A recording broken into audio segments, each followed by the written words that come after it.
இந்த ஆளு வேற எல்லாத்துக்கும் ஒரு விலை இருக்குன்னு சொல்லிட்டு போறாரு. அப்ப எப்ப வேணும்னாலும் வந்து நமக்கு பாடுவேன்னு அந்த பொண்ணு பல்லவி சொன்னதெல்லாம் இந்த ஆளு சொல்லிதான் சொல்லியிருக்கும் போல.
கார்த்திக் சார், உங்க உயிருக்கு முன்னாடி எனக்கு எதுவுமே பெருசா தெரியல சார். அதான் நான் போய் பாடிட்டேன்.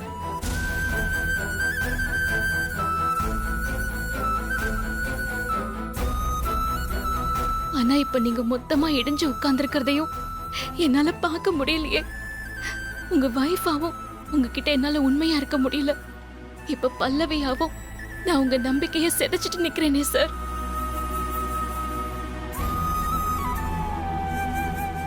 இப்ப நான் உண்மையை சொன்னா இன்னும் நீங்க நொறுங்கி போயிடுவீங்க. என்னால அதையெல்லாம் பார்க்க முடியாது சார். அதுக்கு நான் செத்துடுறதே மேல்.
முருகா, என்னால யாருக்கும் பிரச்சனை வரக்கூடாதுன்னு நினைச்சு ஒரு விஷயத்தை மறைக்க போய் இப்ப எல்லா பிரச்சனைக்கும் நான் தான் காரணங்கிற மாதிரி நானே ஒரு நிலைமையில கொண்டு வந்து நிறுத்திட்டேன். கார்த்திக் சார் கிட்ட பொய்யா நடிச்சதுக்கு எனக்கு நானே தண்டனை கொடுத்துக்கிறேன்.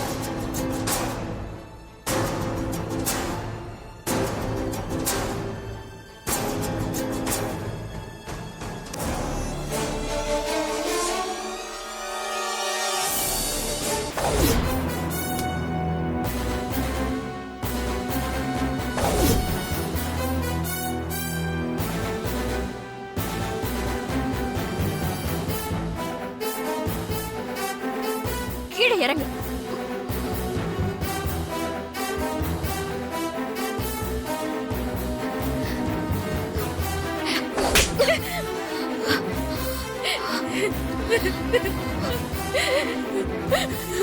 அண்ணி,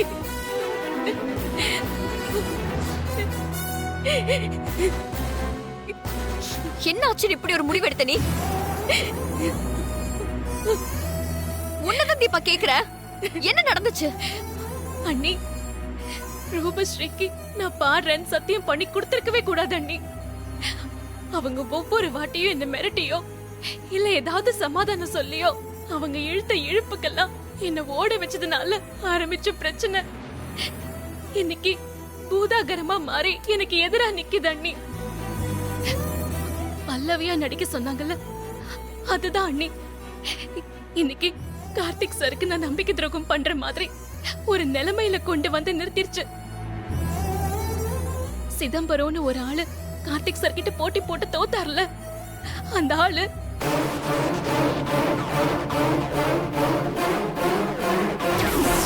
இந்த கான்ட்ராக்ட நான் வாங்கி காட்டுவா. சும்மா இல்ல, நீ சொன்னியே பல்லவி வெளியில வந்து யாருக்கும் பாட மாட்டாங்கன்னு, அதே பல்லவி எனக்கு வந்து பாடுவாங்க. ஹலோ பல்லவி மேடம், என் கம்பெனிக்கு வந்து நீ பாடு. என் உயிரே போனாலும் அது மட்டும் என்னைக்கும் நடக்காது.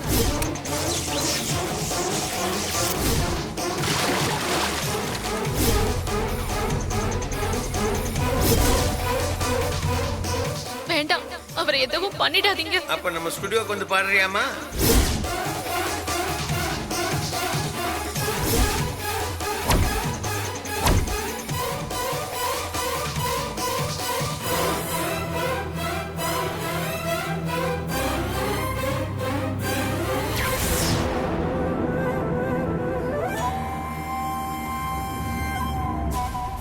ஏண்டி இவ்வளவு நடந்திருக்கு, என்கிட்ட ஒரு வார்த்தை சொல்லல நீ? சொல்லிருந்தா என்ன அண்ணி பண்ணிருப்பீங்க? நம்ம வீட்ல நான் இருந்தப்பதானே முதல்ல பல்லவியா நடிக்க ஆரம்பிச்ச. எல்லாருமே ஒண்ணும் பண்ண முடியாம தானே நின்னீங்க. இப்படி எல்லாம் ஆயிரும்னு பயந்து தானே நான் அப்பவே வேண்டானே சொன்னேன். சொன்னீங்க அண்ணி, ஆனா அவங்கள மீறி அந்த நேரத்துல நம்மளால துணிஞ்சு ஒரு முடிவை எடுக்க முடிஞ்சுதா? ஐயோ, இப்படியே நம்ம போய் மாட்டிக்குவோம். உன் தம்பி உயிரை காப்பாத்த நினைச்சு நீ பண்ண தியாகமே இப்ப உயிருக்கே யமனா வந்து நிக்குதேடி. நீங்க என்ன பார்த்து இப்படி அழறீங்களே அண்ணி? கார்த்திக் சார போய் பாருங்க, அந்த மனுஷன் அப்படியே நில கொலைஞ்சு போய் உட்கார்ந்துருக்காரு. பல்லவி யாருன்னு தெரியாதப்பவே இப்படி ஒரு விஷயத்தை அவரால ஏத்துக்க முடியல. நம்பிக்கை துரோகமா பாக்குறாரு. அவரோட பார்வையில அது கண்டிப்பா நம்பிக்கை துரோகம் தான். இதுவே நான் தான் பல்லவியா நடிச்சேன்னு தெரிஞ்சா, ஐயோ, அதுக்காக உன் உயிரை போக்கிடுவியா? நீ செத்துட்டா எல்லாம் சரியாயிடுமா? ச்சே, அன்னைக்கு இனியனோட உயிரை காப்பாத்த அப்படி ஒரு முடிவெடுத்த. இன்னைக்கு கார்த்திக் தம்பியோட உயிரை காப்பாத்த தானே பல்லவியாவும் இப்படி ஒரு முடிவு எடுத்திருக்க. எதுக்காக நீ எல்லா பாவத்தையும் உன் தலைமையில ஏத்துக்கிற? நல்ல வேலை நான் இப்போ வந்தேன். என்னமோ தெரியல, இப்படி ஒண்ணு நடக்க போகுதுன்னு தடுக்கிறதுக்கு தான் கடவுளை நீங்க அனுப்பி வச்சிருக்காரு போல.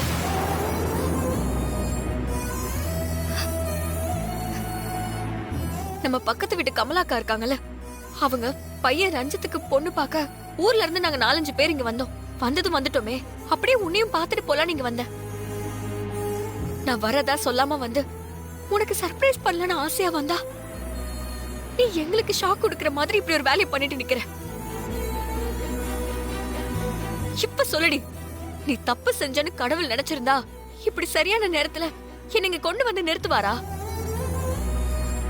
நீ கடவுளை நம்புற தீபா, நீ நம்புற கடவுள் உன்னை கைவிட மாட்டாரு. இந்த பிரச்சனை எல்லாத்துல இருந்தும் அவர் உன்னை மீட்டு கொண்டு வந்துருவாரு.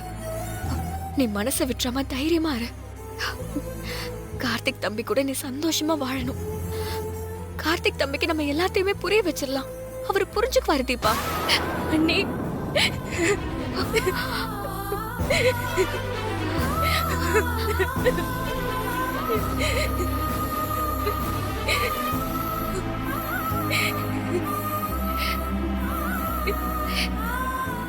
நீ நல்லவ தீபா, உனக்கு நல்லதுதான் நடக்கும். இங்க பாரு, தயவு செஞ்சு இனிமே இப்படி அவசரப்பட்டு எந்த முடிவும் எடுக்காத, புரியுதா? சரி வா போலாம்.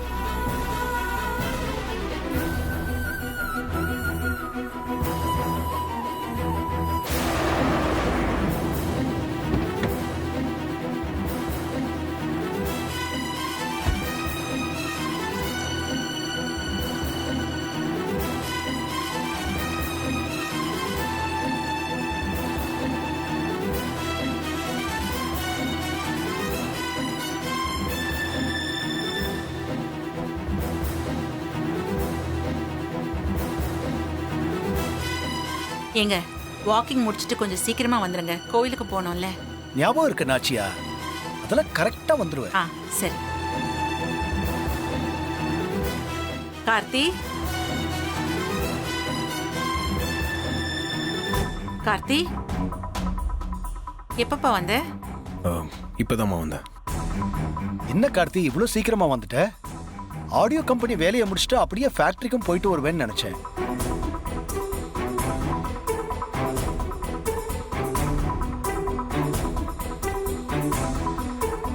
கார்த்தி, என்னப்பா ஏன் ஒரு மாதிரியா இருக்க? உடம்புக்கு ஏதாவது பண்ணுதா? அதெல்லாம் ஒண்ணும் இல்லம்மா. என்ன கார்த்தி, ஏன் அவ்வளவு டல்லா பேசுற? கார்த்தி, என்னாச்சுப்பா? சிதம்பரம் ஆபீஸ்க்கு வந்திருந்தாருமா.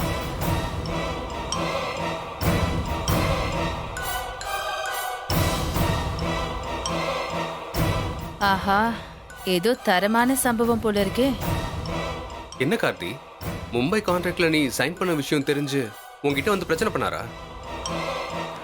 கான்ட்ராக்ட் அவர் கைக்கு போயிடும் போட்டிருக்குண்ணா. அவர் கைக்கு எப்படிப்பா போகும்? நீதான் கான்ட்ராக்ட சைன் பண்ணிட்டியே. அதானே, பல்லவி நமக்கு தான் பாடுவான்னு உறுதியா தெரிஞ்சுக்கிட்டு தானேப்பா ரெசார்ட்டுக்கே தேடி வந்து கான்ட்ராக்ட்ல சைன் வாங்கிட்டு போனதா சொன்ன. பல்லவி எனக்கு வாக்கு கொடுத்துட்டு சிதம்பரத்துக்கு பாடிட்டாங்க.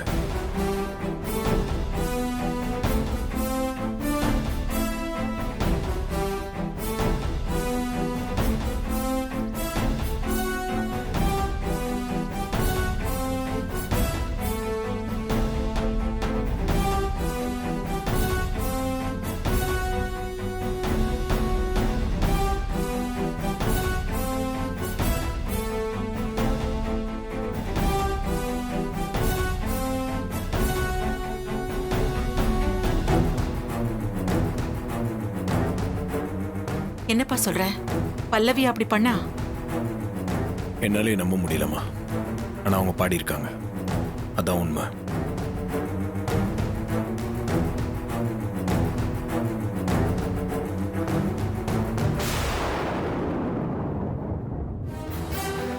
சிதம்பரம் அதை என்கிட்ட ப்ளே பண்ணி காட்டுறதுக்காக தான் ஆஃபீஸ்க்கே வந்தார்.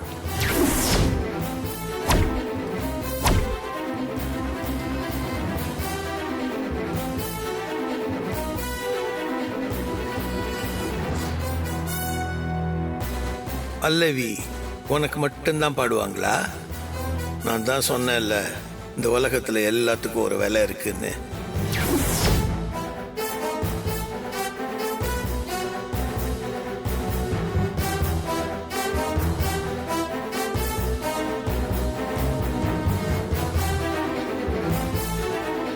அந்த பொண்ணு பல்லவிய பத்தி நான் எவ்வளவு உயர்வா நினைச்சிட்டு இருந்தேன். அவ யாரோ எவ்வளவு இருந்தாலும் சொன்ன வார்த்தையை காப்பாத்த ஓடி வந்து நின்னாலேன்னு நினைச்சு அவ்வளவு பெருமைப்பட்டுட்டு இருந்தேனேப்பா. இப்படி நம்பிக்கையை கொடுத்து ஏமாத்திருக்காளே.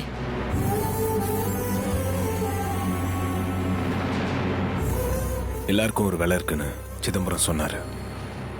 ஆனால் பல்லவி பணத்துக்காக பாட மாட்டாங்கன்னு நான் ரொம்ப உறுதியாக சொன்னேன்.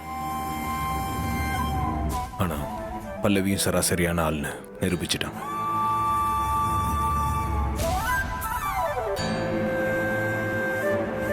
நினைச்சதை விட தரமான செய்கையை தான் பண்ணியிருக்காரு. ஆனா எப்படி இவ போய் பாடியிருப்பா? கார்த்தி, இதுக்காகலாம் அப்செட் ஆகாத.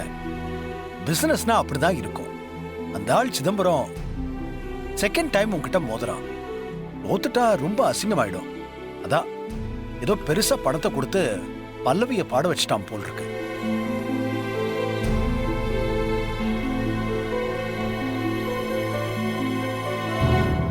என்னங்க பேசுறீங்க? பெருசா பணம் கொடுத்தா கொடுத்த வாக்க மீறலாமா? பிராமி, 5000 ரூபானா அசையாத மனசு 50,000ன்னு சொன்னா லேசா யோசிக்கும். அதுவே 5 லட்சம்னா அடிமை சாசனமே எழுதி கொடுக்க ரெடி ஆயிடும். பணம் 10 செய்யுங்கிறது சும்மா இல்ல அபிராமி. அப்ப பணம்னா மனசாட்சி உறுத்தாதா? மனுஷ பைய மனசு நாச்சியா உறுத்துனா தானாவே சமாதானம் சொல்லிக்க காரணமா கிடைக்காது. ரொம்ப உறுத்துனா கோயிலுக்கு போய் ₹1 கற்பூரம் ஏத்திட்டு வந்து சமாதானம் ஆயிடுவாங்க. அப்படிலாம் எல்லாரையும் பொதுவா சொல்லிட முடியாதுங்க. எனக்கு இது பச்சை துரோகமா தான் தெரியுது.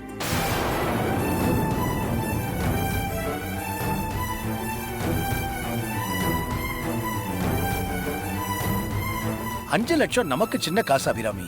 அதனால நீ இப்படி பேசுற. இதே 5 கோடி தரேன், இந்த போட்டியில இருந்து கார்த்திய விலகிக்க சொல்லுங்கன்னு உன்கிட்ட டீல் பேசுனா என்ன பண்ணுவ?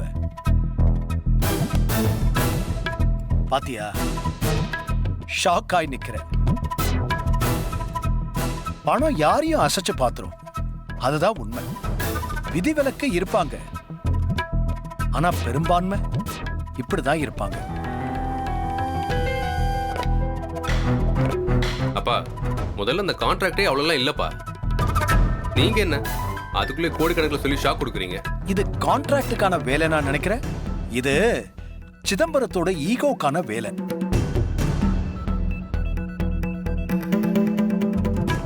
அந்த ஆள் என்ன பிசினஸ்ல ஜெயிக்கணும்னா இவ்வளோ ஆக்ரோஷமா பண்ணிக்கிட்டு இருக்கான். பிசினஸ் மட்டும்தான் அவனோட மோட்டிவா இருந்தா பல்லவிய பாட வச்சதோட டைரக்டா மும்பை கம்பெனிக்கே பேசிருப்பான். அதை விட்டுட்டு அவன் ஏன் இப்ப கார்த்திய பார்க்க வந்தா? முழுக்க முழுக்க இது ஈகோப்பா. அதுக்காக அந்த ஆளு எவ்வளவு பணத்தை வேணாலும் கொடுப்பான். பல்லவி ரூபஸ்ரீ கிட்ட மாட்டிக்கிட்டது கூட அவளோட பண தேவைக்காக தான். மிஞ்சி போனா பல்லவிக்கு ரூபஸ்ரீ என்ன கொடுத்திருப்பா? 1 லட்சம் இல்ல 2 லட்சம் கொடுத்திருப்பாளா? அதுக்கே தன்னோட குரலை வாழ்நாள் முழுக்க வாடகைக்கு விட தயாரா இருந்தா.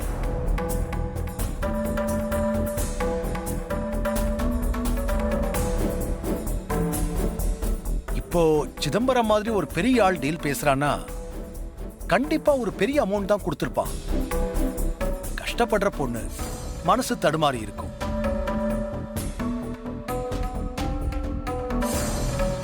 இதெல்லாம் பிசினஸ்ல சகஜம்னு நினைச்சுக்கிட்டு கடந்து போயிடுறது தான் நல்லது. பா, நீங்க சொன்ன மாதிரி கோடிக்கணக்கில் டீல் வந்தாலும் மனசாட்சியை மீறி ஒரு விஷயத்தை என்னால பண்ண முடியாதுப்பா.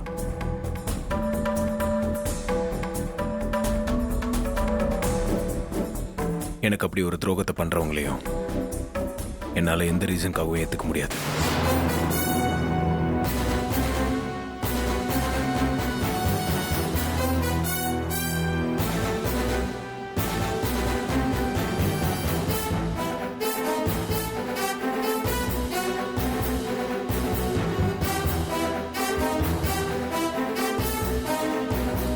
சூப்பர், இதைத்தான் நான் எதிர்பார்த்தேன்.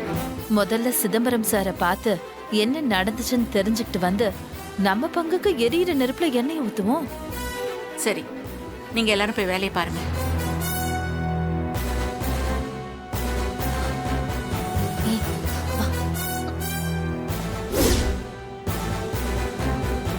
தீபா, என்ன இதெல்லாம்?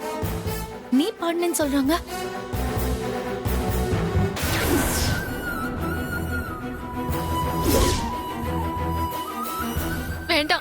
அவரை எதுவும் பண்ணிடாதீங்க. அப்ப நம்ம ஸ்டுடியோக்கு வந்து பாடுறியாமா?